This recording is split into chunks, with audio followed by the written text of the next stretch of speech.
8월 31일 월요일입니다. 오늘 새벽 우리에게 주시는 하나님의 말씀은 시편 117편 1절에서 2절 말씀입니다. 너희 모든 나라들아 여호와를 찬양하며 너희 모든 백성들아 그를 찬송할지어다. 우리에게 향하신 여호와의 인자하심이 크시고 여호와의 진실하심이 영원하미로다. 할렐루야. 아멘. 시편 117편 말씀은 시편 150편 가운데 가장 짧은 본문이고 실제로 성경 66권 중에 가장 짧은 장으로 기록되어 있습니다. 하지만 그 담고 있는 내용만큼은 결코 짧거나 작지 않습니다. 이 시편은 따로 표제가 달려있지 않아서 누가 지었는지 또 언제 지어졌는지는 정확히 알 수 없습니다. 그러나 본시의 내용이 민족을 초월하여서 하나님을 향해 찬양하라는 것을 본다면 이러한 사상이 널리 유포되었던 포로기 이후에 지어진 시로 추정할 수가 있습니다. 오늘 시편의 저자인 시인은 여호와 하나님을 찬양할 것을 선포하고 있는데 그 대상의 범위를 모든 나라와 모든 백성으로 규정합니다. 1절 말씀입니다. 너희 모든 나라들아 여호와를 찬양하며 너희 모든 백성들아 그를 찬송할지어다. 이스라엘뿐만 아니라 열방의 모든 나라들 역시 여호와 하나님을 찬양해야 됨을 말하고 있습니다. 우리는 구약시대에서 하나님을 찬양할 때 이스라엘 백성들 가운데 합류했던 이방인들을 기억할 수 있죠. 룻과 나아만 장군, 또 해족속 우리아와 같은 이방인들을 우리가 살펴볼 수 있습니다. 또 신약에 넘어와서는 이방인들은 예수 그리스도를 통해 여호와 하나님을 찬양하죠. 실제로 바울은 유대 그리스도인들이 이방인을 포함할 것을 받아들이도록 촉구하면서 구약의 새 본문과 함께 이 시편의 첫 절을 인용합니다. 로마서 15장 11절 말씀입니다. 또 모든 열방들아 주를 찬양하며 모든 백성들아 그를 찬송하라 하였으며. 또 바울은 빌립보서에서 예수님을 소개할 때 이러한 표현을 쓰고 있죠. 빌립보서 2장 9절에서 11절 사이에 반복되는 표현이 있습니다. 모든 이름 위에 뛰어난 이름을 주사 모든 무릎을 예수의 이름에 꿇게 하시고 모든 입으로 예수 그리스도를 주라 시인하여 라고 말이죠. 구약과 신약 모두 동일하게 찬양하는 자들의 범위를 유대인과 이방인을 포함한 모든 백성으로 설정하고 있습니다. 왜 그럴까요? 왜냐하면 하나님께서는 온 세상을 지으신 창조주 하나님이시며 만왕의 왕으로서 온 땅을 지금도 다스리시고 통치하심으로 모든 나라와 모든 백성들로부터 찬송과 영광을 받으시기에 합당하시기 때문입니다. 또한 시인은 여호와 하나님의 성품을 이제 강조하며 찬송을 올려드립니다. 2절 말씀입니다. 우리에게 향하신 여호와의 인자하심이 크시고 여호와의 진실하심이 영원함이로다. 여기서 고백하는 인자하심과 진실하심은 언약 백성들에게 약속하신 하나님의 성품을 말하는데 그 범위를 넓혀서 땅의 모든 백성에게 적용하고 있습니다. 먼저 여호와의 인자하심입니다. 인자는 히브리어로 헤세드, 즉 하나님의 대표적인 속성이자 자기 백성과 맺으신 언약에 근거한 한결같이 신실한 영원 무궁한 은혜를 베푸시며 모든 어려움으로부터 보호하시고 구원하시는 모습을 나타낼 때 사용되는 단어입니다. 이러한 인자하심이 크다는 것은 널리 퍼져 있으며 강하시다라는 의미이죠. 따라서 여호와의 언약적인 이 사랑이 견고하게 세워져 있으며 널리 퍼져 있다는 것을 말해줌으로써 시인은 이처럼 견고하고 흔들림 없이 모두가 언약적 사랑의 대상이 됨을 고백하고 있습니다. 다음으로 여호와의 진실하심입니다. 여기 진실하심은 원어적으로 견고함, 신실함, 믿음직함의 의미를 담고 있는데 어떠한 환경에서도 불변하시는 하나님의 신실함을 뜻합니다.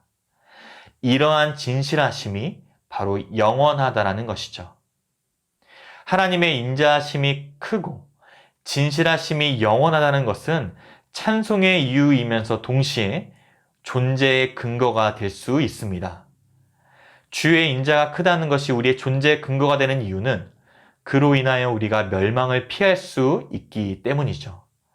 사람은 누구나 연약하여서 늘 죄를 범할 수밖에 없지만 만약 주의 인자가 크지 않았다면, 주의 헤세드가 없었다면 하나님의 진노 아래 죄인된 우리는 결국 심판을 받아 살아남을 자가 한 사람도 없었을 것입니다.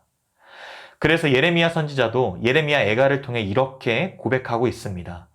여호와의 자비와 긍휼이 무궁하심으로 우리가 진멸되지 아니함이니이다.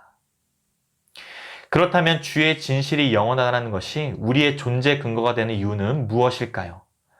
그것은 바로 주의 진실의 영원하심이 우리에 대한 하나님의 신실한 자세를 의미하고 있기 때문입니다. 만약 하나님께서 사람과 같이 상황에 따라 매 순간 달라지고 시간에 따라 마음이 변한다면 우리가 하나님 앞에 온전하게 서 있을 수 있을까요? 과거에 큰 은혜를 받았다 할지라도 지금 당장 우리를 향한 진노를 전부 쏟아내신다면 어느 누구도 이 땅에 존재할 수 없을 것입니다. 우리에게 향하신 하나님의 크신 인자와 영원한 진실하심이 연약하고 죄악된 우리들의 존재 근거가 되어 주십니다. 예레미야의 고백처럼 하나님의 자비와 긍휼이 없다면 우리는 이미 벌써 진멸해 버리고 말았을 것입니다. 우리는 오늘 하루의 삶 속에서도 하나님의 자비와 사랑을 경험하고 그것이 내 존재의 유일한 근거가 됨을 인정하여서 오늘 시인의 고백처럼 할렐루야로 하나님을 찬양하는 삶이 될 수 있기를 간절히 바랍니다. 사랑하는 성도 여러분, 오늘 시편은 비록 그 길이는 매우 짧지만 스케일이 굉장히 크고 그 내포하고 있는 의미는 역시 매우 깊고 넓습니다.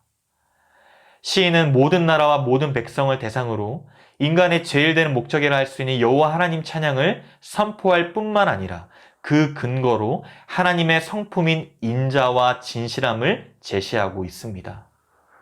이는 국경과 민족을 초월하여서 모든 열방이 하나님께 나와 찬양할 것을 요청하는 것이죠.